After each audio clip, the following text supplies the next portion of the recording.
Hello, Bendigo Baptist Church family and friends. It's great to be with you today. My name is Tim Schofield, and it's my privilege to tell you about a sacrificial gift that was given to our family 28 years ago.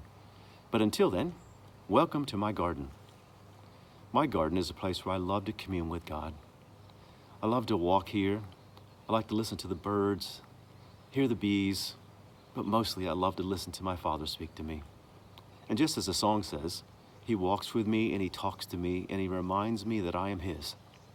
And when I'm finished, I feel renewed and refreshed for being in the presence of the Holy God. I pray that you have a place like my garden. Maybe it's your own garden or a place somewhere else that you can commune with God and be reminded that you are cared for and loved. Let me ask you a question. Are you a generous giver? Are you a sacrificial giver? I pray that you're both. 28 years ago, while we were living in the United States of America, our son was diagnosed with a genetic medical condition that required him to be hospitalized for 10 days.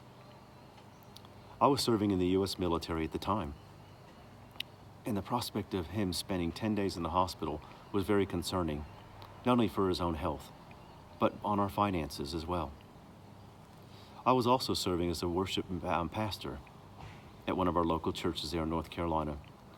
And my church was aware of Nathan's medical condition and also our financial situation. One afternoon, our interim pastor and his wife, Earl and Juanita, asked to see Angela and I about something. We weren't really sure what they wanted to speak to us about, but they were aware of our financial situation. When we came into their office, they said, "Tim and Angela, we really want to help you." They handed us an envelope, and in that envelope was $300. $300 to us might as well have been $3,000.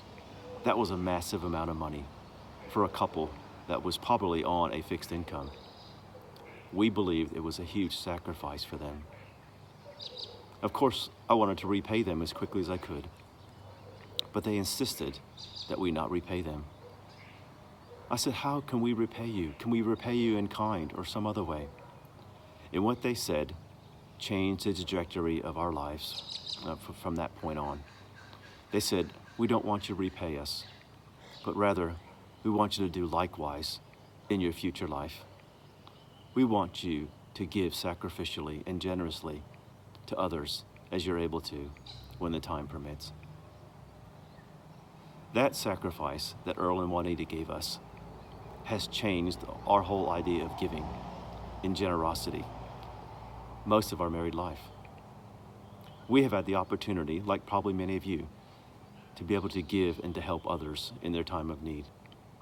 And it has given us great joy and great peace and great excitement to see the change in people's lives to be able to help them. God says He loves a cheerful giver.